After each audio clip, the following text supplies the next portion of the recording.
Hello movie lovers, আশা করি সবাই বেশ ভালো আছেন। ফাইনালি আপনাদের বহুল কাঙ্ক্ষিত স্কুইড গেম সিজন 2 এর এক্সপ্লানেশন নিয়ে হাজির হলাম। কারণ সিজন 1 হলো আমাদের চ্যানেলের মোস্ট ভিউড একটা সিরিজ। তো সিজন 1-এ আমরা দেখেছিলাম 456 জন ব্যক্তি যারা কিনা অভাবের তাড়নায় স্কুইড গেমের ফাঁদে পা দেয়, যাদের কিনা অনেক বেশি টাকা দরকার ছিল, কারণ তাদের প্রত্যেকের জীবনে এক একটা অদ্ভুত গল্প জড়িয়ে রয়েছে। তো বাঁচা মরার এই গেমে তারা এক একটা ধাপে অংশগ্রহণ করতে থাকে আর জীবন হারাতে থাকে। এভাবে একে একে 6টা কঠিন এবং নির্মম ধাপ পার করে শেষ পর্যন্ত সিরিজের মেইন ক্যারেক্টার সিয়ং গিহান বেঁচে থাকে এবং পুরস্কার হিসেবে 300 কোটি টাকা জিতে নেয়। কিন্তু এমন নির্মম সাফল্য গিহানকে মানসিকভাবে বিপর্যস্ত করে তোলে। তবে একটা সময় সেসব কাটিয়ে উঠে সে তার মেয়ের সাথে দেখা করতে আমেরিকা যাচ্ছিল, কিন্তু এয়ারপোর্টে সে স্কুইড গেমের সেই সেলসম্যানকে দেখতে পায় যে সবাইকে স্কুইড গেমের ইনভাইটেশন কার্ড দিয়ে বেড়ায়। তাকে দেখার পরে গিহান বুঝতে পারে তার মানে এই গেমটা আবার শুরু হবে। আর ঠিক তখনই সে সিদ্ধান্ত নেয় সে এবার এই গেমটাকে চিরতরে বন্ধ করে দেবে। তাই সে ওই লোকটার কাছে যায় যাকে একটু আগে সেলসম্যান ইনভাইটেশন কার্ড দিয়ে গিয়েছে। কার্ডটা নিয়েই গিহান সেই কার্ডে থাকা ফোন নাম্বারে ফোন দিয়ে নিজের পার্টিসিপেট করার কথা জানায় এবং থ্রেড দিয়ে এটাও বলে যে সে এবার এই গেমটাকে চিরতরে বন্ধ করে দেবে। তখন ফোনের ওপাশ থেকে এই গেমের লিডার ফ্রন্টম্যানের কণ্ঠ শোনা যায়। সেও গিহানকে থ্রেড দিয়ে চুপচাপ বিদেশে মেয়ের কাছে চলে যেতে বলে, আর তা না হলে গিহানের কপালে অনেক দুঃখ আছে। গিহান তখন তাকে স্পষ্ট করে জানিয়ে দেয় আপা পালাতে পারে, কিন্তু গিহান কখনো পালায় না। তার মানে সিজন 2-তে হয় গিহান এই গেমটাকে ধ্বংস করবে, নয়তো আবারও আটকা পড়বে নতুন কোনো ফাঁদে। তাহলে চলুন দেখে নেই এই সিজনে ঠিক কি চমক অপেক্ষা করছে। তবে তার আগে ভিডিওতে একটা লাইক দিয়ে দিন প্লিজ। সিজন 2 এর শুরুতে দেখা যায় গিহানের ফ্লাইট অলরেডি টেক অফ করেছে। তখন ফ্রন্টম্যান গিহানকে বলে এই ফ্লাইটে আজকে আমেরিকা চলে না যাওয়ার জন্য গিহানকে অনেক পস্তাতে হবে। উত্তরে গিহানও ফ্রন্টম্যানকে দেখে নেবে এই বলে ফোনটা কেটে দেয়। এরপরে গিহান একটা ওয়াশরুমে এসে আয়নার সামনে দাঁড়িয়ে নিজের সব ড্রেস খুলে ফেলে। তার সন্দেহ ছিল ফ্রন্টম্যান এতদিন পরেও কিভাবে তার উপর নজর রাখছে, কেননা ফ্রন্টম্যান কিভাবে জানলো সে এখন এয়ারপোর্টে আছে। নিশ্চয়ই তার শরীরে এমন কোনো ট্র্যাকার লাগানো আছে যার মাধ্যমে ফ্রন্টম্যান তার উপর নজর রাখছে। তো শরীর চেক করার সময়ে গিহান তার কানের কাছে একটা ছোট মাইক্রোচিপ খুঁজে পায়। সে তখনই একটা ডেগার দিয়ে কেটে চিপটা চামড়ার নিচ থেকে বের করে ফেলে, যাতে ফ্রন্টম্যান তার উপর থেকে অ্যাক্সেস হারিয়ে ফেলে। যাই হোক, পরের সিনে আমরা পুলিশ অফিসার জুনহোকে দেখতে পাই। মুমূর্ষু অবস্থায় হাসপাতালের বেডে তার জ্ঞান ফেরে। মূলত স্কুইড গেমের মধ্যে সে নিজের ভাইকে খুঁজতে গিয়ে এক পর্যায়ে এই চক্রের হাতে ধরা পড়ে এবং ফ্রন্টম্যান তাকে গুলি করে নদীতে ফেলে দেয়। তো এরপর কেটে যায় 2 বছর। জুনহো এখন ক্রাইম ডিপার্টমেন্ট ছেড়ে ট্রাফিক পুলিশে ট্রান্সফার নিয়েছে। সে একদম দায়িত্বশীলভাবে নিজের ডিউটি করছিল। এ সময় চিফ তার সাথে দেখা করতে আসে। চিফ জুনহোকে আবারও ক্রাইম ব্রাঞ্চে ফিরে আসতে বলছিল, কিন্তু জুনহো তার ডিপার্টমেন্টের অফিসারদের উপরে আপসেট ছিল, কারণ তারা তাকে স্কুইড গেমের চক্রটাকে ধরতে কোনো হেল্প করেনি। চিফ তখন জুনহোকে বোঝায় জুনহো তাকে যেসব ফটো ভিডিও পাঠিয়েছিল সেগুলোর কোনোটাই তার কাছে পৌঁছায়নি। তবুও জুনহোর কথায় চিফ নিজ উদ্যোগে আইল্যান্ডে খুঁজে দেখেছিল, কিন্তু সেখানেও কোনো ট্রেস পাওয়া যায়নি। তাছাড়া জুনহো যেই গেমের কথা এবং অসংখ্য মানুষের হতাহতের কথা বলেছে, পুলিশ তারও কোনো প্রমাণ পায়নি। আবার জুনহোকে ঠিক কে গুলি করেছিল সে তো তার নামটাও বলেনি। তো এক্ষেত্রে ডিপার্টমেন্টের কি বা করার থাকে? আসলে জুনহো এখানে ইচ্ছে করেই চিফকে গুলি করা ব্যক্তির নামটা বলেনি, কেননা সে কিভাবে বলবে তার আপন ভাই ইনহোই তাকে গুলি করেছিল, যে কিনা এই গেমের অন্যতম লিডার, যাকে আমরা ফ্রন্টম্যান হিসেবে চিনি। তাই জুনহো এই ব্যাপারটা তখন চেপে গিয়েছে, যদিও সে পার্সোনালি এখনও স্কুইড গেমের চক্রটাকে ট্রেস করার চেষ্টা চালিয়েই যাচ্ছে। তো পরের সিনে গিহানকে তার ঘরে দেখা যায়।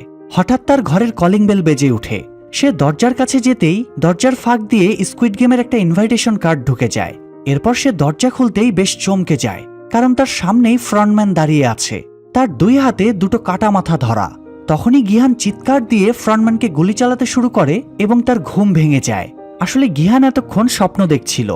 গত 2টা বছর ধরে সে ফ্রন্টম্যানকে পাগলের মতো খুঁজে বেড়াচ্ছে, কিন্তু এখনো সে তার নাগাল পায়নি। তো গিহান একটু শান্ত হতেই তার দরজার কলিং বেল বেজে ওঠে। এতে সে একটু ঘাবড়ে যায় আর ভাবে তার একটু আগে দেখা স্বপ্নটা আবার সত্যি হতে যাচ্ছে নাকি। কিন্তু সে সিসি ক্যামেরা ফুটেজে তাকিয়ে দেখে তার ঘরের সামনে কিম দাঁড়িয়ে আছে। এই কিম একসময় গিহানের পাওনাদার ছিল। লোন শোধ করতে না পারায় গিহান তার কাছে বেদম মার খেয়েছিল। কিন্তু টাকার যে কি পাওয়ার রে বাবা, কেননা এখন সে কিমের টাকা পরিশোধ করে দিয়ে উল্টো তাকেই হায়ার করেছে স্কুইড গেমের সেই সেলসম্যানকে খুঁজে বের করার জন্য। মানে এখন কিমই গিহানের আন্ডারে কাজ করে। তো গিহান দরজা খুলে কিমকে ভেতরে আসতে দেয়। এরপর সে কিমের কাছে কাজের ব্যাপারে আপডেট জানতে চায়। কিম জানায় এখনো তারা সেলসম্যানকে খুঁজে পায়নি। গিহান তখন কিমকে এক ব্যাগ টাকা দিয়ে বলে সে যেন আরও লোক নেয় এবং প্রতিটা স্টেশনে তন্ন তন্ন করে খোঁজে, কারণ ওই সেলসম্যান দাগজি খেলার মাধ্যমে সাধারণ মানুষকে ম্যানিপুলেট করে স্কুইড গেমে নিয়ে যায়। আর এখন তার নাগাল পেলেই গিহান আবারও ফ্রন্টম্যানের কাছে পৌঁছে যেতে পারবে। তাই সে কিমকে নির্দেশ দেয় তারা যখনই কোনো স্যুট টাই পরা লোককে দাগজি খেলতে দেখবে তখনই যেন তারা গিহানকে ব্যাপারটা জানায়। কিম তখন টাকার ব্যাগটা নিয়ে বেরিয়ে যায় এবং তার গ্যাংকে বলে আরও লোক জোগাড় করতে, কারণ ওই সেলসম্যানকে খুঁজে পেলে গিহান তাদেরকে 1 বিলিয়ন ওন পুরস্কার দেবে। যাই হোক, এদিকে অফিসার জুনহোকে দেখা যায় সে ছুটির দিনে ব্যাগটা গুছিয়ে একটা জাহাজে যায়। এই জাহাজের ক্যাপ্টেনের নাম হলো পার্ক। সেই 2 বছর আগে জুনহোকে আইল্যান্ড থেকে মুমূর্ষ অবস্থায় উদ্ধার করে হাসপাতালে নিয়ে গিয়েছিল। সেই থেকেই তার সাথে জুনহোর বেশ ভালো ভাব। জুনহো ক্যাপ্টেন পার্কের সাথে সমুদ্রের আশেপাশের সব দ্বীপে খুঁজে দেখে কোথাও স্কুইড গেম খেলা হচ্ছে কিনা। একইভাবে আজকেও সে নতুন একটা দ্বীপে খোঁজার জন্য এসেছে। একটু পরে ক্যাপ্টেনের সাথে জুনহো ম্যাপে মার্ক করে রাখা একটা দ্বীপে খুঁজতে বের হয়, কিন্তু এবারও সে কিছুই খুঁজে পায় না। অন্যদিকে তখন কিমকে দেখা যায় সে ওই সেলসম্যানকে খোঁজার জন্য একটা এজেন্সি চালু করেছে। এজেন্সির লোকজনদের সেলসম্যানের ডামি দেখিয়ে বুঝিয়ে দেওয়া হয় সে দেখতে কেমন আর তাকে কিভাবে ডিটেক্ট করতে হবে। এরপরে এজেন্সির লোকজন তাকে খোঁজার জন্য বিভিন্ন মেট্রো স্টেশনে ছড়িয়ে পড়ে। তো দিনরাত খোঁজাখুঁজির পরেও তাকে খুঁজে পাওয়া যায় না। রাতে কিম এবং তার অ্যাসিস্ট্যান্ট চোই ক্লান্ত হয়ে একটা মেট্রো স্টেশনে বসেছিল। তখন তারা হঠাৎ সেই সেলসম্যানকে দেখতে পায়। সে আগের মতোই সেম মেথডে একজন লোকের সাথে দাগজি খেলে তাকে স্কুইড গেমে যাবার জন্য ম্যানিপুলেট করছিল। কিম তখন দ্রুত গিহানকে ফোন করে ব্যাপারটা জানায়। গিহান কিমকে বলে সে যেন সেলসম্যানকে ফলো করে, আর গিহানও দ্রুত সেখানে আসছে।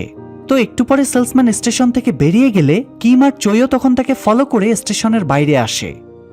সেলসম্যানকে দেখা যায় একটা কনফেকশনারি থেকে অনেকগুলো পিস পাউরুটি কিনে এবং আরেকটা দোকান থেকে 100টা লটারি স্ক্র্যাচ কার্ড কিনে। এই স্ক্র্যাচ কার্ডগুলো ঘষলে ভাগ্য ভালো থাকলে কোটি টাকারও লটারি লেগে যায়, আবার ভাগ্য মন্দ থাকলে 1টা টাকাও জোটে না। তো সে এগুলো নিয়ে কি করবে সেটা দেখার জন্য কিম আর চোই তার পেছনে ফলো করতে থাকে। সেলসম্যান এগুলো নিয়ে একটা পার্কে চলে যায়। তারপরে সে বিভিন্ন ক্ষুধার্ত ভিক্ষুকদের কাছে গিয়ে এক হাতে পাউরুটি এবং অন্য হাতে স্ক্র্যাচ কার্ড রেখে অপশন দেয় তারা এ দুটোর মধ্যে কোনটা চায়। আশ্চর্যজনকভাবে দেখা যায় ক্ষুধার্ত থাকার পরেও অধিকাংশ লোকই অতি লোভে পাউরুটি বাদ দিয়ে স্ক্র্যাচ কার্ড বেছে নেয়, কিন্তু কার্ড ঘষে শেষমেশ তাদের ভাগ্যে কিছুই জোটে না। অতি লোভ করতে গিয়ে তারা নিজেদের কপাল চাপড়ায়। এরপরে সেলসম্যান আরেকটা অদ্ভুত কাজ করে, সে তার কাছে থাকা অবশিষ্ট পাউরুটিগুলো মাটিতে ফেলে দেয়। এটা দেখে ক্ষুধার্ত ভিক্ষুকরা খাবারের জন্য এগিয়ে আসলে সে তাদেরকে খেদিয়ে দিয়ে বলে তোমাদের একবার সুযোগ দেওয়া হয়েছিল, কিন্তু তোমরা সুযোগ গ্রহণ করনি। এই যে এখন খাবারগুলো নষ্ট হচ্ছে এর জন্য তোমরাই দায়ী। এই বলে সে পাউরুটিগুলো পা দিয়ে পিষে সেগুলো নষ্ট করে ফেলে এবং সেখান থেকে চলে যায়। এদিকে গিহান দ্রুত গাড়ি নিয়ে আসার সময়ে ট্রাফিক পুলিশের নজরে চলে আসে। ওভার স্পিডে গাড়ি চালানোর জন্য ট্রাফিক পুলিশ তাকে আটকায়। আজ আবার অফিসার জুনহো এবং তার জুনিয়র ডিউটিতে ছিল, যদিও জুনহো এখানে গিহানকে খেয়াল করে না। সে তার জুনিয়রকে ওভার স্পিডের জন্য কেস দিতে গাড়ির কাছে পাঠায়। তো জুনিয়র গিহানকে ওভার স্পিডের জন্য কেস দেওয়ার পরেও গিহান কোনো প্রতিক্রিয়া না জানিয়ে সাই করে বেরিয়ে যায়। দূর থেকে এটা দেখে জুনহো বেশ অবাক হয়, কারণ কেস দেবার সময়ে তো নর্মালি ট্রাফিক ভঙ্গকারীরা জরিমানা কমানোর জন্য অনেক রিকোয়েস্ট করে, কিন্তু এই লোক তো একদম আলাদা। তাহলে নিশ্চয়ই সে কোনো ঘাপলা বাঁধিয়ে রেখেছে। তাই জুনহো তখন জুনিয়রের কাছ থেকে গাড়ি চালকের নাম এবং আইডি চায়। সে কেসের ডিটেইলে গিহানের নামটা দেখে চমকে যায়। জুনহো তখন দ্রুত অফিসে ফিরে ডেটাবেস থেকে গিহানের নাম এবং আইডি কার্ড সার্চ করে শিওর হয়ে যায় তার সন্দেহই সঠিক। এটাই সেই গিহান যার কাছে সে 3 বছর আগে নিজের ভাইকে খোঁজার জন্য হেল্প চাইতে গিয়েছিল, এবং গিহানকে ফলো করেই সে স্কুইড গেম পর্যন্ত পৌঁছাতে পেরেছিল, যা আমরা সিজন 1-এ দেখেছিলাম। জুনহো বুঝে যায় সে বছর গিহান নিশ্চয়ই স্কুইড গেমের উইনার হয়েছে, তাই হয়তো সে বেঁচে ফিরতে পেরেছে। তাই জুনহো এবার গিহানকে খুঁজে বেড়াতে শুরু করে। অন্যদিকে কিম এবং চোই সেলসম্যানকে ফলো করে একটা কলোনিতে চলে আসে, কিন্তু কলোনির ভেতরে ঢুকতেই তারা সেলসম্যানের হাতে ধরা পড়ে যায়। সে একাই তাদের দুজনকে মেরে তুলে নিয়ে যায়। একটু পরে কিমের দেওয়া লাস্ট লোকেশন অনুযায়ী গিহানও সেখানে পৌঁছায়। সে কলোনির ভেতরে ঢুকে দেখে রাস্তার উপর একটা রক্তমাখা ছুরি পড়ে আছে। এটা দেখে সে বুঝে যায় কিম এবং চোই সেলসম্যানের হাতে ধরা পড়েছে। তাই সে সেলসম্যানকে খুঁজতে গ্যাংয়ের বাকিদের অ্যালার্ট করে দেয় এবং নিজেও খুঁজতে বেরিয়ে পড়ে। এদিকে পাশে একটা বিল্ডিং এর সাথে দাঁড়িয়ে সেলসম্যান গিহানকে দেখছিল। গিহান চলে যাবার পরে সে রুমে যায় এবং বেঁধে রাখা কিম আর চোইকে মানসিকভাবে টর্চার করতে শুরু করে। তাদের দুজনের মাঝে রক পেপার সিজার গেম খেলায় এবং একটা পর্যায়ে কিম হেরে যাওয়ায় তাকে গুলি করে মেরে ফেলে। এরপরে সে চোয়ের কাছ থেকে গিহান যেই মোটেলে থাকে সেখানকার অ্যাড্রেস জোগাড় করে সেখানে চলে যায়। এ সময় গিহানও কিছু একটা নিতে মোটেলে ফিরেছিল। সে ঘরে ঢুকতেই স্বয়ং সেলসম্যানকে নিজের সামনে দাঁড়িয়ে থাকতে দেখতে পায়। গিহান তাকে বলে এই গেমের সাথে যারা জড়িয়ে আছে সে যেন গিহানকে তাদের নামগুলো বলে দেয়, কিন্তু সেলসম্যান নিজের কাজের প্রতি খুব লয়াল ছিল, তাই সে এখানে কারো নামই বলে না। তবে সে গিহানকে বলে গিহান যাকে খুঁজে পেতে চাইছে তার অ্যাক্সেস সেলসম্যানের পকেটে আছে, তবে সেটা পেতে চাইলে গিহানকে তার সাথে একটা গেম খেলতে হবে। আসলে গিহান যেহেতু সেলসম্যানকে ট্র্যাক করে ফেলেছিল, তাই এই মুহূর্তে হয় তার নিজেকে মরতে হবে, না হয় গিহানকে মেরে ফেলতে হবে।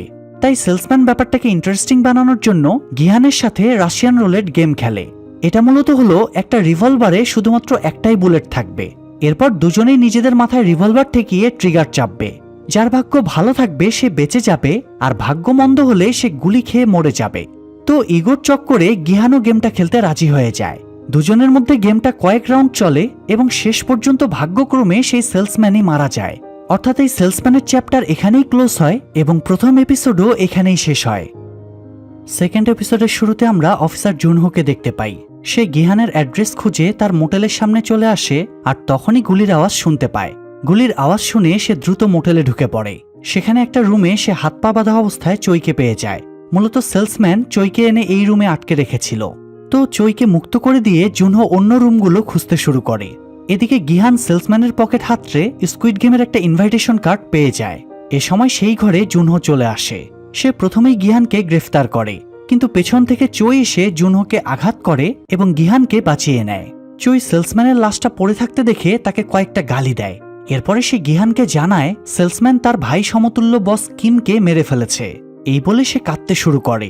গিহান তখন সেলসম্যানের পকেট থেকে পাওয়া কার্ডের পেছনে দেখে একটা ক্লাবের নাম লেখা আছে, আর গিহানকে সেই ক্লাবে 31শে অক্টোবর মাঝরাতে যেতে বলা হয়েছে।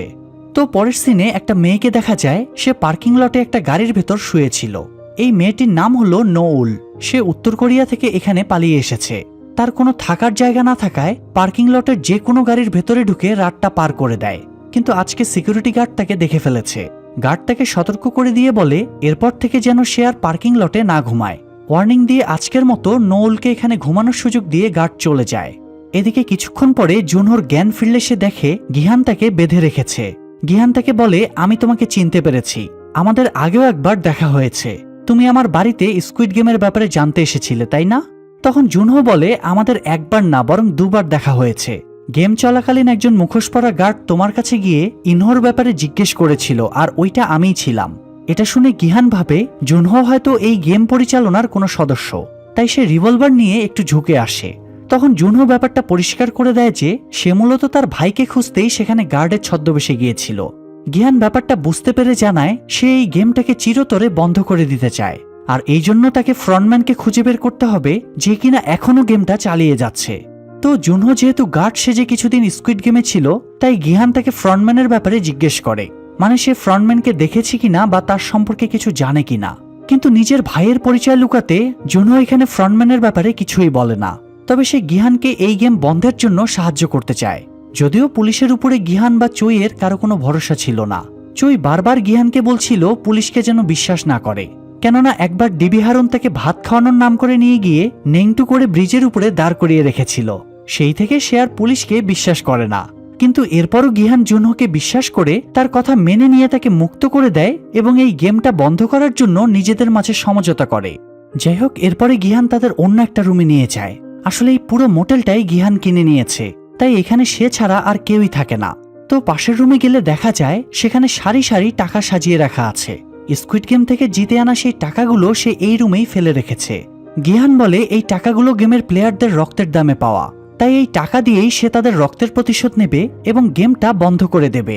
জুনহো বলে সে টাকার জন্য গিহানকে সাহায্য করছে না, বরং তার ভাইয়ের প্রতিশোধ নিতে সেও গেমটা বন্ধ করতে চায়।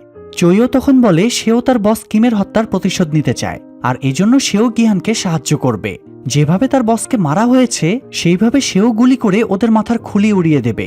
জুনহো বলে ওদের কাছে উন্নত মানের অস্ত্র রয়েছে, এই ছোট গান দিয়ে ওদের কিছুই করা যাবে না। তখন গিহান তাদেরকে পাশের আরেকটা রুমে নিয়ে যায়। এখানে সে দুনিয়ার অনেক শক্তিশালী অস্ত্রের কালেকশন করে রেখেছে। অস্ত্রগুলো ব্ল্যাক মার্কেট থেকে কেনা, তাই এগুলো কাজ করবে কিনা জুনহোর সন্দেহ হচ্ছিল। এজন্য একটা গান নিয়ে গিহান পাশের রুমে যায়। এখানে সে সাউন্ডপ্রুফ রুমও বানিয়ে রেখেছে যাতে সে অস্ত্র চালানোর প্র্যাকটিস করতে পারে। তো গিহান গানটা চালিয়ে জুনহোকে প্রুফ দেয় তার গানগুলো একদম কার্যকরী। এরপরে গিহান নির্দেশ দেয় গেমের এই চক্রটার সাথে মোকাবিলা করার জন্য তাদের আরও লোকজনের প্রয়োজন, তাই এই কাজের জন্য যেন যোগ্য সোলজারদের হায়ার করা হয়। আর জুনহো যদি সত্যিই তাদের সাথে কাজ করতে চায় তাহলে যেন পুলিশের চাকরি ছেড়ে দেয়। এরপর সিন চেঞ্জ হয়ে আমাদেরকে একটা শিশু পার্ক দেখানো হয়। নৌল মূলত এই পার্কেই টেডি সেজে বাচ্চাদের বিনোদন দেয়। তো পার্কে ইয়ান নামের একটা বাচ্চা মন খারাপ করে দাঁড়িয়েছিল, তাই নৌল তাকে একটা চকলেট দেয়। চকলেট পেয়ে বাচ্চাটা অনেক খুশি হয়। আসলে এই বাচ্চাটার ব্লাড ক্যান্সার রয়েছে, তাই তার প্রতি নৌলের আলাদা একটা আবেগ কাজ করে। যাই হোক, অন্যদিকে গিহানকে দেখা যায় সে আড়াল থেকে সাঙুর মা এবং সিবিউকের ভাইকে দেখছিল। এদের দুজনের বন্ডিংটা এখন খুব ভালো হয়ে গিয়েছে। সিবিউকের ভাই একটা পরিবার খুঁজে পেয়েছে, আর সাঙুর মাও ছেলেটাকে পেয়ে সাঙুর রিপ্লেসমেন্ট পেয়ে গিয়েছে। মূলত সিবিউক আর সাঙু দুজনেই স্কুইড গেমে হেরে মারা গিয়েছিল। তো এদেরকে এভাবে দেখে নিশ্চিন্ত হয়ে এরপরে গিহান একটা এজেন্সির ব্রোকারের কাছে যায় এবং সিবিউকের মাকে খোঁজার কাজ কতদূর সেটা জিজ্ঞেস করে। ব্রোকার জানায় তারা শীঘ্রই তাকে খুঁজে বের করবে। গিহান তখন ব্রোকারকে সাঙুর মায়ের অ্যাড্রেস দেয় এবং বলে যদি সিবিউকের মাকে কখনো খুঁজে পাওয়া যায় তবে যেন তাকে এই ঠিকানায় পৌঁছে দেওয়া হয়। এটা বলে গিহান বেরিয়ে যায়। সে বেরিয়ে যাবার পরে সেই ব্রোকারের কাছে নৌল আসে। নৌল উত্তর কোরিয়া থেকে পালিয়ে আসার সময়ে তার বাচ্চা মেয়েকে সাথে আনতে পারেনি, এই জন্য সে ব্রোকারকে রিকোয়েস্ট করে যেভাবেই হোক তার মেয়েকে যেন এখানে নিয়ে আসা হয়। কিন্তু ব্রোকার তাকে সাহায্য করতে পারবে না বলে জানিয়ে দেয়, কারণ নৌলের নামে তার ঊর্ধ্বতন অফিসারকে খুনের এবং দেশদ্রোহিতার অভিযোগ রয়েছে। তাই এই অপরাধে তার মেয়েকে এতদিনে ওরা বাঁচিয়ে রেখেছে কিনা তারও নিশ্চয়তা নেই। এই জন্য ব্রোকার তাকে আর সাহায্য করে না। নৌল তখন হতাশ হয়ে ফিরে এসে আবারও পার্কিং লটে গাড়ির ভেতরে বসেছিল এবং বাচ্চার কথা ভাবছিল। তখন কেউ একজন এসে তাকে স্কুইড গেমের ইনভাইটেশন কার্ড দেয়। নৌলও আগ্রহ ভরে কার্ডটা দেখতে থাকে। তো পরের দিন দেখা যায় সে চাকরি থেকে রিজাইন দিয়ে দেয়। রিজাইন দিয়ে যখন সে পার্ক থেকে বের হচ্ছিল তখন সে একটা অ্যাম্বুলেন্সে ইয়ান নামে সেই বাচ্চা মেয়েটাকে মুমূর্ষু অবস্থায় নিয়ে যেতে দেখে। ইয়ানকে দেখে তার নিজের মেয়ের কথা মনে পড়ে। যাই হোক, এরপরে নৌল অনেক ভেবে এবার স্কুইড গেমে পার্টিসিপেট করার সিদ্ধান্ত নেয়। তাই সে ইনভাইটেশন কার্ডে থাকা নম্বরে ফোন করে নিজের সিদ্ধান্ত জানিয়ে দেয় এবং সেখান থেকে তাকে নির্দিষ্ট একটা জায়গায় আসতে বলা হয়। এদিকে গিহান একজন ডেন্টিস্টকে দিয়ে সিক্রেটলি তার মারির একটা দাঁত তুলে ফেলে। এরপরে সেখানে জিপিএস ট্র্যাকার চিপ বসানো একটা নকল দাঁত লাগায়, যাতে সে যেখানেই যাক না কেন অফিসার জুনহো যেন তাকে ট্র্যাক করতে পারে। এরপরে তারা বিভিন্ন স্পেশাল ফোর্সের রিটায়ার্ড সোলজারদের হায়ার করে নিয়ে আসে এবং তারা গিহানের মোটেলেই নতুন অস্ত্রগুলো ট্রেনিং নিতে শুরু করে। গিহান, জুনহো আর তাদের ফোর্সের প্ল্যান ছিল তারা ক্লাবে গিয়ে ফ্রন্টম্যানকে কিডন্যাপ করবে। তো রাতে গিহান চইকে নিয়ে ক্লাবে ঢোকে আর জুনহো ফোর্স নিয়ে বাইরে অপেক্ষা করতে থাকে। একটু পরে জুনহো দেখতে পায় স্কুইড গেমের ড্রেস আপে দুজন গার্ড ক্লাবে ঢুকছে। সেও তাদের ফলো করে ক্লাবে ঢোকে, কিন্তু সে তাদের ট্রেস করার আগেই একজন গার্ড চইকে ইলেকট্রিক শক দিয়ে অজ্ঞান করে দেয় এবং অন্য গার্ডটা গিহানকে নিয়ে ক্লাবের পেছনের দরজা দিয়ে বাইরে চলে আসে। জুনহো তাদের ফলো করে বাইরে এসে দেখে গার্ড গিহানকে একটা গাড়িতে উঠিয়ে নিয়ে চলে যাচ্ছে। জুনহো তখন তার ফোর্সকে অ্যালার্ট করে দিয়ে গাড়িটা ফলো করার নির্দেশ দেয়। এদিকে গিহান গাড়িতে উঠে বুঝতে পারে এটা সেই গাড়ি যে গাড়িতে করে প্রথমবারেও তাকে নিয়ে যাওয়া হয়েছিল। গাড়ির ভেতরে একটা স্পিকারে ফ্রন্টম্যানের কণ্ঠ ভেসে আসে। ফ্রন্টম্যান আবারও গিহানকে বলে তোমার সেদিন ফ্লাইট ধরে নিজের মেয়ের কাছে চলে যাওয়া উচিত ছিল। উত্তরে গিহান বলে সে ফ্রন্টম্যানের মুখোমুখি হবার জন্যই এখনো বেঁচে আছে। সে এই গেমটা বন্ধ করে দিতে চায়। দুজনের মাঝে মোরালিটি আর ন্যায়নীতি নিয়ে বেশ কিছুক্ষণ তর্কাতর্কি চলে। এরই মধ্যে গিহানের সোলজারদের গাড়িটা কাছাকাছি চলে আসে। তখনই স্নাইপার শটে সেই গাড়ির টায়ার পাংচার করে দেওয়া হয়। এরপরে জুনহোর গাড়িরও টায়ার পাংচার করে দেওয়া হয় যাতে তারা আর এগুতে না পারে। তখন গিহান রেগে গিয়ে গান বের করে গাড়ির ভেতরে দুটো গুলি চালিয়ে গাড়ি থামাতে বলে। এতে ফ্রন্টম্যান তাচ্ছিল্য করে বলে তুমি এই সামান্য বন্দুক দিয়ে গেম বন্ধ করতে চাও? গিহানও তখন বুঝতে পারে সে এভাবে গেম বন্ধ করতে পারবে না, তাই সে এবার ফ্রন্টম্যানকে বলে সে আবারও গেমে পার্টিসিপেট করতে চায়। ফ্রন্টম্যান জিজ্ঞেস করে একটু আগেই না তুমি গেম বন্ধ করতে চাইছিলে, এখন আবার নিজেই খেলতে চাইছো? উত্তরে গিহান বলে আমি প্রমাণ করে দিতে চাই এই দুনিয়া তোমাদের ভাবনা মতো চলে না। আমি গেমে পার্টিসিপেট করে মানুষদের চিন্তাধারার পরিবর্তন আনব। ফ্রন্টম্যান এখানে গিহানের চ্যালেঞ্জ মেনে নেয় এবং পূর্বেকার মতোই গাড়ির ভেতরে একটা গ্যাস বের হলে গিহান অজ্ঞান হয়ে যায়। এরপরে তাকে স্কুইড গেমের নতুন একটা প্লেসে নিয়ে আসা হয়। অন্যদিকে নৌলও তখন স্কুইড গেমের প্লেসে পৌঁছে যায়, তবে সে এখানে প্লেয়ার হিসেবে আসেনি, বরং গার্ড হিসেবে এসেছে। নৌল গার্ডের জন্য নির্ধারিত ড্রেস এবং মাস্ক পরে রেডি হয়ে নেয় নতুন প্লেয়ারদের ওয়েলকাম জানানোর জন্য। আর এখানেই সেকেন্ড এপিসোড শেষ হয়ে যায়। এপিসোড 3 এর শুরুতে জুনহোকে দেখা যায়। সে চুই এবং বাকি সোলজারদের নিয়ে ক্যাপ্টেন পার্কের জাহাজে ওঠে। এরপরে গিহানের দাঁতে লাগানো ট্র্যাকার অনুযায়ী লোকেশন ট্র্যাক করে তাকে খুঁজতে বেরিয়ে পড়ে। এদিকে গিহান সকালে ঘুম ভেঙে দেখে তাকে অন্যান্য পার্টিসিপেন্টদের সাথে একটা গণরুমে রাখা হয়েছে। এখানকার সবকিছুই একদম আগের বারের মতোই আছে। এছাড়া গিহানকে এবারও সেই 456 নাম্বার জার্সি দেওয়া হয়েছে। একটু পরে গার্ডরা রুমে ঢুকলে সব পার্টিসিপেন্টরা এক জায়গায় জড়ো হয়। এবারও পার্টিসিপেন্টদের ভেতরে নানা প্রশ্ন, উদ্বেগ এবং সন্দেহের সৃষ্টি হয়। তাদেরকে কেন অজ্ঞান করে এখানে আনা হলো, তাদের সঙ্গের জিনিসপত্র কোথায়, তাদের ড্রেস কেন চেঞ্জ করা হলো ইত্যাদি কারণে তারা গেমের উপরে সন্দেহ করতে থাকে এবং গেম খেলবে না জানিয়ে দেয়। তখন গার্ডরা স্ক্রিনে এসব প্লেয়ারদের ডিটেলস আর ঋণের পরিমাণ দেখাতে শুরু করে। দেখানো শেষে সবাইকে প্রলোভন দেখিয়ে জিজ্ঞেস করে তারা কি আগের ঋণগ্রস্ত জীবনে ফিরে যেতে চায় নাকি এখানে গেম খেলে নিজেদের ভাগ্য বদলাতে চায়। গার্ডের এই কথায় পার্টিসিপেন্টরা এবার গেম খেলার জন্য উৎসাহ পায়। এরপর সবাইকে সেই জারটা দেখানো হয় যেখানে তাদের জেতা টাকাগুলো জমা হবে। তবে গার্ডরা এবার একটা নতুন রুলসের কথা সবাইকে জানায়। সেটা হলো এই গেমে তো 6 রাউন্ড খেলা হবে, তো প্রতিটা রাউন্ড শেষেই একবার করে ভোট নেওয়া হবে। সেই ভোটে যদি মেজরিটি মানে বেশিরভাগ প্লেয়ার গেম না খেলার সিদ্ধান্ত নেয় তাহলে গেমটা সেখানেই বন্ধ করে দেওয়া হবে এবং ভল্টে থাকা টাকাগুলো সবার মাঝে ভাগ করে দিয়ে তাদের বাড়ি পাঠিয়ে দেওয়া হবে। পেছনে চুপচাপ দাঁড়িয়ে থাকা গিহান এবার কথা বলে ওঠে। সে জিজ্ঞেস করে তারা প্রথম রাউন্ডের পরে যত টাকা জিতবে সেই টাকা নিয়ে ভোটের মাধ্যমে গেম বন্ধ করে বাড়ি ফিরতে পারবে কিনা। গার্ড জানায় যদি মেজরিটি ভোট খেলা বন্ধের পক্ষে পড়ে তাহলে তাদেরকে টাকা সহই বাড়ি পাঠানো হবে। এটা শুনে গিহান খুব অবাক হয়ে পেছনে ক্যামেরার দিকে তাকায়, কারণ সে জানে সিসি ক্যামেরায় ফ্রন্টম্যান তার এক্সপ্রেশন দেখছে। তাছাড়া সে এটাও বুঝতে পারে তাকে প্রতিহত করার জন্যই অথরিটি এই নতুন নিয়ম বানিয়েছে, যাতে অথরিটি নিজেদের ভাবনাকে প্রমাণ করতে পারে যে মানুষ মাত্রই লোভী আর স্বার্থপর। যাই হোক, এর মধ্যে আবার একটা মজার ঘটনা ঘটে যায়। ইয়ংশিক নামের এক ছেলে জুয়ায় অনেক টাকা ঋণী হয়ে গিয়েছিল, তাই মূলত সে এই গেমে পার্টিসিপেট করেছিল। তো এখানে এসে সে দেখে তার মাও স্কুইড গেমে পার্টিসিপেট করেছে। তার মা তাকে দেখে সবার মাঝখানেই মারতে শুরু করে।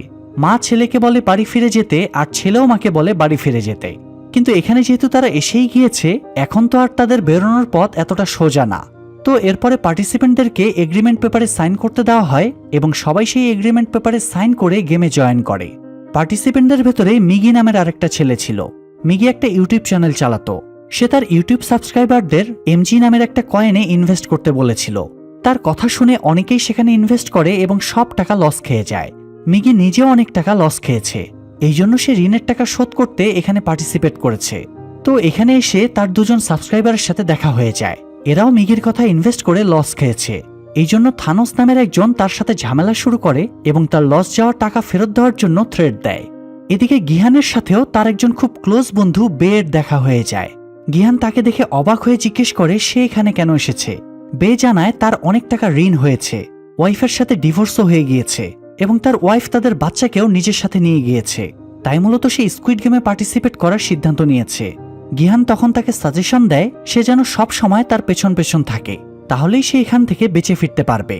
অন্যদিকে জুনহো তার ফোর্স নিয়ে গিহানের দাঁতে লাগানো জিপিএস ট্র্যাকারের মাধ্যমে লোকেশন ডিটেক্ট করে একটা দ্বীপে চলে আসে। এরপর ড্রোন এবং ফোর্সদের দিয়ে গিহানকে খুঁজতে শুরু করে। তো সেখানে তারা একজন লোককে সিপ দিয়ে মাছ ধরতে দেখতে পায়। গিহানের জিপিএস ট্র্যাকারের লোকেশন সেখানেই দেখাচ্ছিল। তারা ট্র্যাকার অনুযায়ী লোকটার মাছ ধরার চারের বক্সটা খুলে দেখে গিহানের ট্র্যাকার চিপটা এর মধ্যেই রয়েছে। চই লোকটাকে জিজ্ঞেস করে এটা সে কোথায় পেল। লোকটা জানায় জাহাজে একজন তাকে এই চারের বক্সটা মাছ ধরার জন্য দিয়েছে। তখনই তারা বুঝে যায় তাদের প্ল্যানের কথা গেম অথরিটি জেনে গিয়েছে, এই জন্যই গিহানের দাঁত থেকে চিপটা খুলে দিয়ে তাদেরকে এতক্ষণ ভুল পথে চালনা করা হচ্ছিল। এদিকে স্কুইড গেমের সব প্লেয়ারদেরকে প্রথম রাউন্ডের জন্য প্লেগ্রাউন্ডে নিয়ে আসা হয়। এবারও আগের বারের মতো রেড লাইট গ্রিন লাইট গেমের আয়োজন করা হয়েছে। গিহান তখন আকাশের দিকে তাকিয়ে দেখে কোনো ড্রোন উঠছে কিনা, কারণ এতক্ষণ তো জুনহো আর তার সোলজাররা তাকে ট্র্যাক করে ফেলা উচিত। কিন্তু কোথাও কিছু না দেখে সে এবার তার দাঁতটা খুলে সেটা দেখে হতভম্ব হয়ে যায়, কারণ তার দাঁতে ট্র্যাকারটা ছিল না। অর্থাৎ সেও বুঝে যায় এখানে নিয়ে আসার আগেই গার্ডেরা তার ট্র্যাকারটা খুলে দিয়েছে। গিহান বুঝতে পারে সে পুরোপুরি ফেঁসে গিয়েছে, তাই এখন গেম খেলা ছাড়া আর কোনো উপায় নেই তার। তো পরিস্থিতি বেগতিক দেখে গিহান সব প্লেয়ারদেরকে অ্যালার্ট করে বলে এটা কোনো বাচ্চাদের গেম না।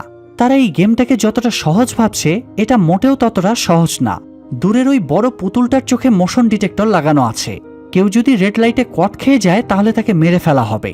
কিন্তু গিহানের কথা শুনে সবাই ভাবে সে হয়তো নেশাপানি করে এসেছে, তাই কেউ তার কথা বিশ্বাস না করে বরং আরো হাসাহাসি করে।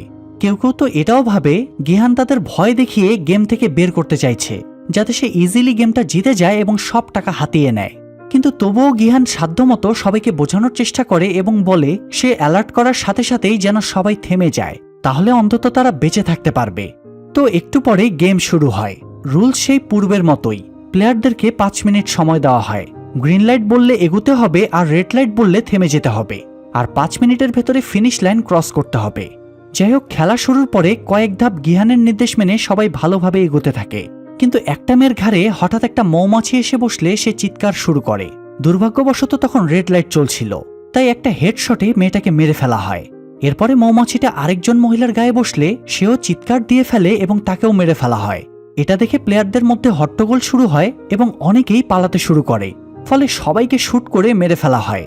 তবে শুধু তারাই বেঁচে থাকে যারা গিহানের নির্দেশ মতো চুপচাপ দাঁড়িয়েছিল। এবার সবাই বুঝে যায় গিহান তাদেরকে যা বলেছিল সব সত্যি, তাই বাকিটা পথ সবাই গিহানকে অনুসরণ করে এগুতে থাকে।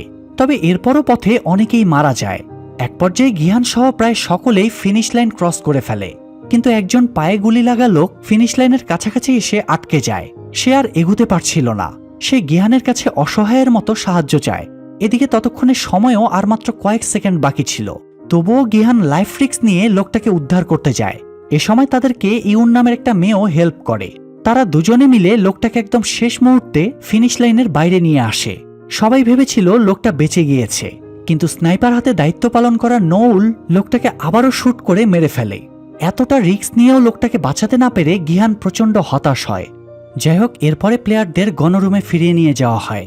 একটু পরে গার্ডেরা এসে তাদের প্রথম রাউন্ড শেষ করায় অভিনন্দন জানায়। এরপরে তাদেরকে এই রাউন্ডের রেজাল্ট জানায়। এই রাউন্ডে 456 জন প্লেয়ারের ভেতরে 91 জন মারা গিয়েছে, ফলে এখন বেঁচে আছে 365 জন প্লেয়ার। যদিও গিহান গাইড না করলে নিঃসন্দেহে মৃত্যুর সংখ্যা আরও অনেক বেড়ে যেত। তবে প্রথম রাউন্ডেই প্লেয়াররা যে নির্মম পরিস্থিতি ফেস করেছে তাতে সবাই ঘাবড়ে গিয়েছে। তাই সবাই গার্ডদের কাছে আকুতি মিনতি শুরু করে তাদেরকে যেন বাড়ি পাঠিয়ে দেওয়া হয়, তারা এই গেমটা আর খেলবে না। গার্ডও তাদেরকে প্রতিশ্রুতি দেয় ভোটের পরে যদি অধিকাংশ প্লেয়ার না খেলার পক্ষে ভোট দেয় তবে তাদের উইনিং অ্যামাউন্ট দিয়ে বাড়ি পাঠিয়ে দেওয়া হবে। তো এরপরে জারের ভেতরে এই রাউন্ডে জেতা টাকাগুলো জমা হয়। এটা দেখে প্লেয়াররা জিজ্ঞেস করে তাদের এক একজনের ভাগে কত টাকা করে পড়ছে। গার্ড জানায় এই টাকাটা ভাগাভাগি করে সবাই 24 মিলিয়ন ওন করে পাবে। এটা শুনে অনেকেই আপসেট হয়। এত অল্প টাকা তাদের কোনো কাজেই আসবে না। এই টাকা দিয়ে তো তারা নিজেদের ঋণও শোধ করতে পারবে না। তখনই গার্ড তাদের লোভ দেখিয়ে বোঝায় সেকেন্ড রাউন্ড শেষে আরও অনেক প্লেয়ার এলিমিনেটেড হয়ে যাবে, ফলে তাদের ভাগের টাকাও অনেক বেড়ে যাবে। এটা শুনে অনেকেরই লোভে চোখ চকচক করে উঠে। তো এরপরে ভোটিং শুরু হয়। লাস্টের প্লেয়ার থেকে সিরিয়ালে ভোট নেওয়া শুরু হয়। তাই প্রথমেই গিহান ভোট দেয় এবং সে অবভিয়াসলি গেম বন্ধের পক্ষে ভোটটা দেয়। এভাবে একে একে সবাই ভোট দিতে শুরু করে, কিন্তু দেখা যায় অনেকেই খেলার পক্ষে ভোট দিচ্ছে। এটা দেখে গিহান বিচলিত হয়ে সবাইকে বোঝায় এই গেম খেলতে থাকলে কেউ বাঁচবে না, এখানে সবার একমাত্র পরিণতি হলো মৃত্যু। কিন্তু সবাই গিহানের বিরোধিতা শুরু করে, তাকে কেউই বিশ্বাস করে না। গিহান বোঝায় সে এই গেম আগেও খেলেছে এবং সে এই গেমের উইনার ছিল, তাই সে এই গেমের ব্যাপারে সবকিছুই জানে। এটা শুনে সবাই তাকে আরো বেশি সন্দেহ করে। সবাই একই প্রশ্ন করে যে সে যদি উইনার হয়েই থাকে তাহলে তো তার কাছে 45 বিলিয়ন ওন থাকার কথা, তাহলে সে কেন আবার এই গেমে ফিরে এলো। গিহানকে তারা আর কোনো কিছুই এক্সপ্লেন করার সুযোগ দেয় না। তাকে ঘিরে পুরো হট্টগোল শুরু হয়ে যায়। তাই গার্ডেরা এসে গিহানকে হস্টেজ করে রাখে এবং ভোট কন্টিনিউ করে। ভোট সমান তালে চলতে থাকে এবং দেখা যায় গেমের পক্ষে বিপক্ষে সমান ভোট পড়েছে। তবে তখনও একজন প্লেয়ার অর্থাৎ 001 নম্বর প্লেয়ারের ভোট দেওয়ার বাকি ছিল, কিন্তু সেই প্লেয়ার গিয়ে গেমের পক্ষে ভোট দেয়, ফলে মেজরিটির ভোটে গেম চালিয়ে যাবার সিদ্ধান্ত নেওয়া হয়। আর ইন্টারেস্টিং ব্যাপার হলো এই 1 নম্বর জার্সিধারী প্লেয়ারটা ছিল ফ্রন্টম্যান ইনহো নিজেই, অর্থাৎ সেও এবার গিহানকে টক্কর দেওয়ার জন্য এই গেমে পার্টিসিপেট করেছে। তাছাড়া গিহানের মতো সেও এক সময়ের স্কুইড গেমের উইনার ছিল, তাই বোঝাই যাচ্ছে এবার গেমটা আরো ইন্টারেস্টিং হবে। আর এই উত্তেজনার মধ্য দিয়ে থার্ড এপিসোড এখানেই শেষ হয়ে যায়। এপিসোড 4 এর শুরুতে দেখা যায় প্রথম রাউন্ডের মৃত প্লেয়ারদের কফিনগুলো পুড়িয়ে ফেলা হচ্ছে। তবে কিছু কিছু কফিনের গায়ে ক্রুশ চিহ্ন দেওয়া ছিল, বোঝাই যাচ্ছে এই ডেড বডিগুলো নিয়ে তারা অন্য কিছু করবে। এদিকে পরিস্থিতি স্বাভাবিক হলে প্লেয়ারদের খাবার দেওয়া হয়, কিন্তু গিহানের খাবারের প্রতি কোনো আগ্রহই ছিল না। গেমটা বন্ধ করতে পারেনি বলে তার খুব হতাশ লাগছিল। এ সময় ফ্রন্টম্যান ইনহো কয়েকজনকে নিয়ে গিহানের কাছে আসে এবং বলে সে গেমটা বন্ধের পক্ষেই ভোট দিতে চেয়েছিল। কিন্তু যখন সে শুনল গিহান আগেও গেমটা খেলেছে তখন সে নতুন আশার আলো দেখতে পেয়েছে। কারণ গিহান যেহেতু সব গেম একবার করে খেলেছে, তার মানে এখন গেমের পরবর্তী রাউন্ডের ব্যাপারে সে তো নিশ্চয়ই জানে। তাই গিহান চাইলেই এখন তাদেরকে পরের রাউন্ডেও বাঁচাতে পারবে। ইনহো তাই পরবর্তী গেমের ব্যাপারে গিহানের কাছে জানতে চায়। আসলে ইনহোই যে এই গেমের ফ্রন্টম্যান সেটা তো গিহান জানে না, আর বাকি প্লেয়ারদের তো আরও জানার প্রশ্নই আসে না। তো গিহান এখানে সরল মনে জানায় সেকেন্ড রাউন্ডে তাদের ডালগোনা গেম খেলতে দেওয়া হবে। এই গেমে চিনির সাচে 4টা সিম্বল এঁকে দেওয়া হয়। প্লেয়ারদের 4টা সিম্বলের যে কোনো একটা সিলেক্ট করতে বলা হয়। এরপরে তাদের নির্ধারিত টাইমের ভেতরে সিম্বলটা সাচ থেকে আলাদা করতে বলা হয়। এই সিম্বলগুলোর ভিতরে সবচেয়ে ইজি হলো ত্রিভুজ আর সবচেয়ে কঠিন হলো আমব্রেলা। গেমের ব্যাপারে বলা শেষ হলে জংডু নামের এক স্বার্থপর দাম্ভিক লোক গিহানের কাছে এগিয়ে আসে। এখানে প্লেয়ারদের ভেতরে এই লোকের ঋণ সবচেয়ে বেশি ছিল। তার লোনের পরিমাণ প্রায় 1 বিলিয়ন ওনেরও বেশি। যাই হোক, জংডু বলে পরের রাউন্ডের ব্যাপারে যদি সবাই জেনে যায় তাহলে তো পরের রাউন্ডে আর কেউ মরবেই না, আর কেউ না মরলে তাদের প্রাইস মানিও বাড়বে না। এই জন্য কথাটা শুধু তাদের মাঝেই সিক্রেট রাখা উচিত। কিন্তু গিহান বলে সে পরবর্তী গেমের ব্যাপারে এই জন্যই বলছে যাতে সবাই বেঁচে থাকে। বেঁচে থাকার চেয়ে বড় প্রাইস মানি আর কিছুই হতে পারে না। গিহানের কথা শুনে জংডু রেগে মেগে সেখান থেকে চলে যায় এবং তার সাথে সাথে বাকিরাও নিজেদের বেডে চলে যায়। তবে ইনহো সেখানেই থেকে যায় এবং গিহানের সাথে ভাব জমানোর চেষ্টা করে। তবে গিহান কি আসলে ইনহোর এই ষড়যন্ত্র বুঝতে পারবে নাকি তার ফাঁদে পা দিবে সেটাই এখন দেখার পালা। তো আজ এই পর্যন্তই থাকলো। বাকি অংশ দেখতে চাইলে দ্রুত ভিডিওতে লাইক দিন এবং কমেন্টে পার্ট 2 লিখুন, তাহলে এরপর সিজন 3ও দ্রুতই নিয়ে আসব। আর পরের ভিডিওর নোটিফিকেশন যেন মিস না হয় তাই চ্যানেলটা সাবস্ক্রাইব করে বেল বাটনটা অল প্রেস করে রাখুন। দেখা হচ্ছে পরের ভিডিওতে। আল্লাহ হাফেজ।